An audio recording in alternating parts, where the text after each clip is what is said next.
said, he's not a real preacher. He was an actor. Nancy is saying that Jim Bakker was not a real preacher. He was an actor. And you're saying, no, absolutely not. He does not deserve a second chance. Right. I don't think so. Okay. Janice, I understand you disagree. I do disagree. I think he deserves another chance, but certainly not in the same capacity. Okay. I agree with Janice. Jackie? He deserves a second chance. Give him a chance to give some of the money back. Okay. I'm going to go over and talk to Brandy here real quick because that was one of the comments on CompuServe, wasn't it, Brandy? Yes, it was.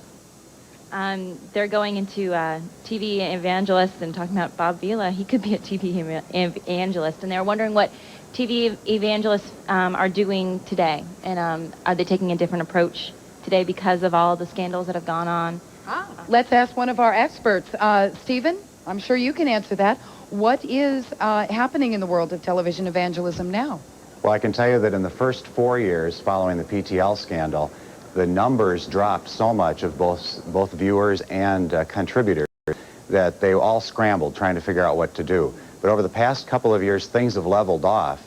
And now what you're seeing is some of the very similar things that were done before the PTL scandal, where preachers get on the air, even the most popular ones, and say, if you don't send me money, my show is going to go off the air. I need to hear from you now. Or I'm going to be called up to God like Oral Roberts did. Well, he hasn't said that, but it's the idea that... He said it years ago.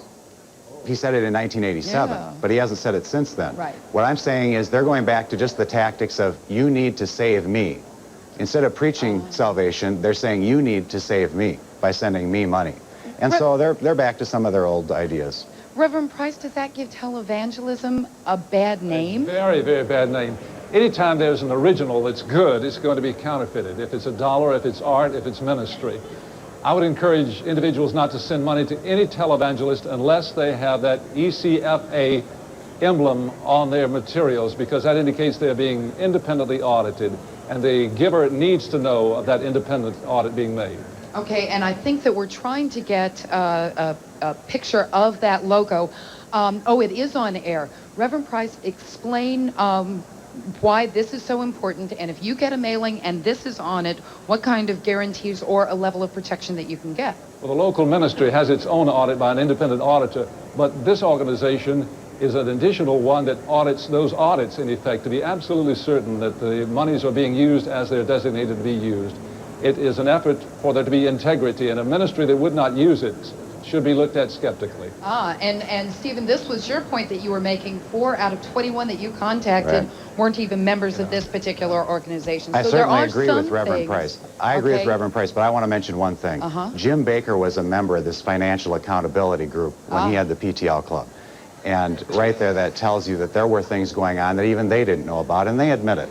But give people a chance, and Reverend Price is right. You've got to find out where their money goes, and this is one way to do it. Chris joins us from Tennessee. He's on the phone. Chris, go ahead. How you doing, Susan? Hi. I have 2 points. I'm a youth minister here in Tennessee, and I know if I got judged by one mistake, I would be gone.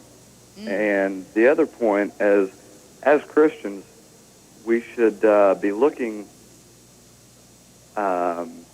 We should be looking at life, hopefully through God,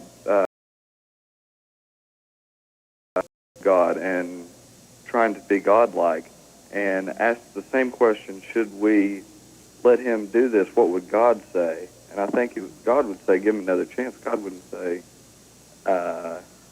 get him out of the ministry. I don't want him anymore. God doesn't say that. Right, I understand that. Chris, thank you very much for our comment. Let's ask a couple of people who did work with Jim Bakker and Tammy Faye Bakker in the PTL Ministries. Larry, go ahead and explain what you and your wife Tina did. Thank you, by the way, for joining us today. We appreciate it. You're welcome. We were employed with the music area. I was the music director on the air for 8 years, and Tina was a singer. And that was our job capacities from 1981 to 87. And I understand that you were beginning to have some misgivings long before any of this came out, right? Well, they kept us busy enough that we didn't notice a lot of things, but the growth of the ministry was enormously fast. And I would say as early as 83 or 84, we knew that the money, was going somewhere. But I would say it was mostly for operations because there were so many things that went on at PTL that it was easy to explain that. If he said, for example, that he were going to start up another ministry, and he called you, Tina, and said, I'd like you to come back and sing. I would like you to run the music ministry.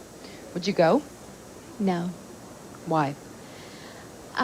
Well, first of all, I do believe that he deserves a second chance if he has truly repented, but not in the same capacity. And we feel like that going back to something like that would just be bad for our lives.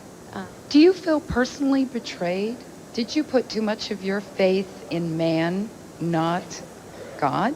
I never put any of my faith in Jim Bakker. We were not like PTL partners that, just not worshipped, because I understand what they were doing, but it was different when you worked there and you saw behind the scenes and you knew a little more. And we weren't there because we adored Jim Bakker and Tammy. We were there because we felt like that's where we should be then, and that was our job. And not to say that we just didn't like them or agree with anything that they said, but it was different for us. We were not Jim Bakkerites, followers of them. So when he fell, it was not a hurt to us as far as, that we, worshiped him as a man and he's fallen, and, it was. So it wasn't as personal for the two of you.